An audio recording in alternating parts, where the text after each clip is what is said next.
Vice President Kamala Harris has formally accepted the Democratic nomination for president on Thursday, with a rousing call to end the war in Gaza and to fight tyranny around the world. On the final and most anticipated night of the four-day Chicago convention, Harris promised to chart a new way forward as the presidential race enters the final 11 weeks.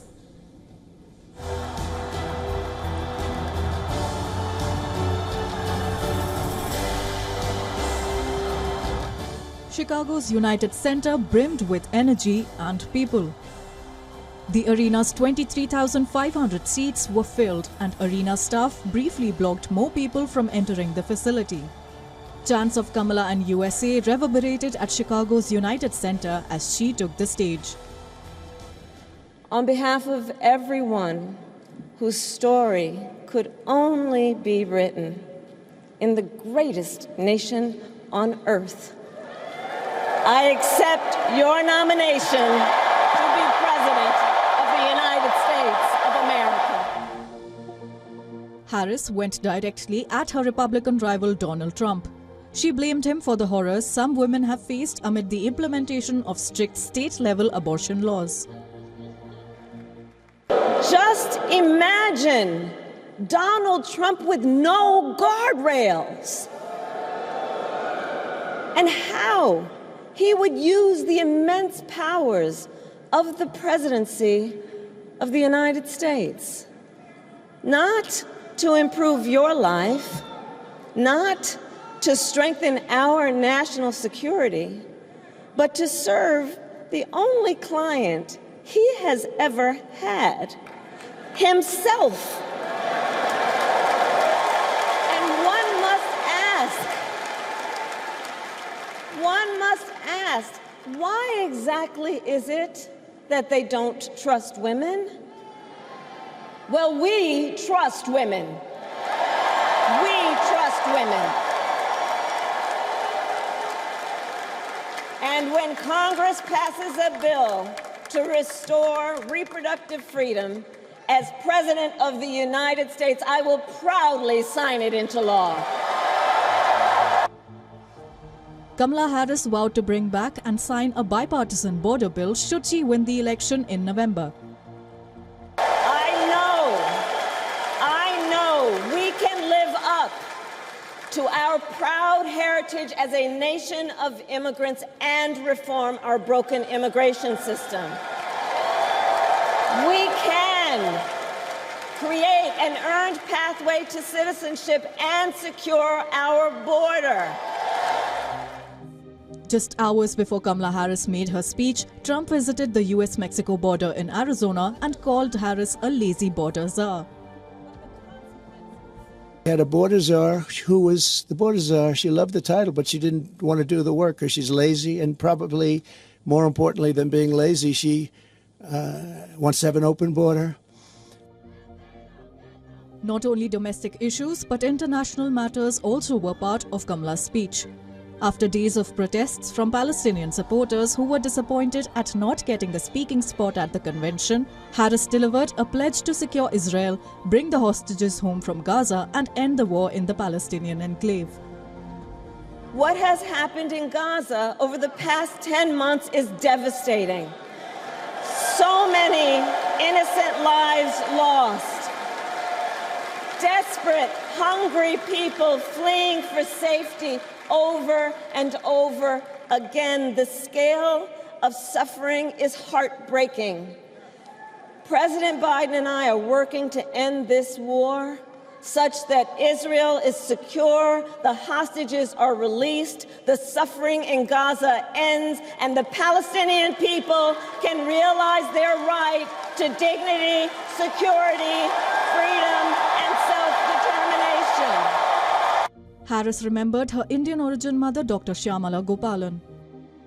Teary-eyed, Harris highlighted how her mother, at 19 years of age, traveled the world alone from India to the US.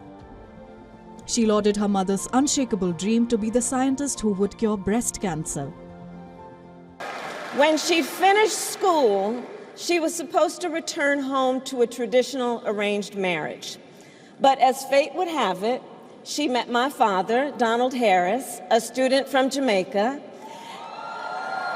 They fell in love and got married, and that act of self-determination made my sister Maya and me. If successful, Harris stands to make history as the first woman to be elected as US President. Bureau Report, WION World is One. And to take this further, we are being joined by Christopher Hale from Chicago. He's worked for President Barack Obama and Joe Biden in the White House and on the campaign trail.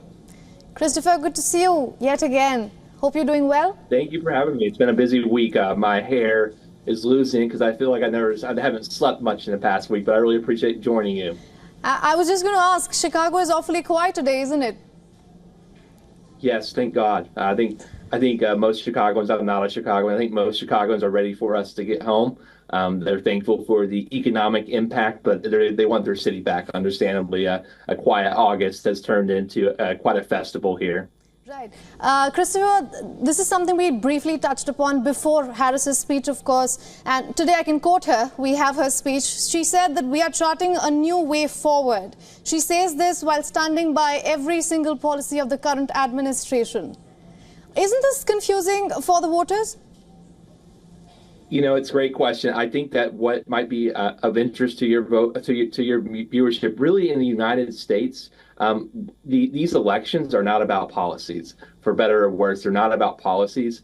The word we use here might be common in your youth as well, is vibes. It's about spirit, vibes, and biography. You know, for the first 20 minutes for his speech last night, I don't think the vice president mentions a single policy. It's about the biography. So really, I think the reality of it is the new way forward is her, a woman of color, the first black and female, first Indian female nominee of our party, of any party. And I think that's what we were trying to highlight last night. And I think that what's interesting about to win this election, you need both Biden voters, like the Biden coalition, and new voters. So she has a hard track to tread, but I think that the reality of it is the new way forward has nothing to do with policy.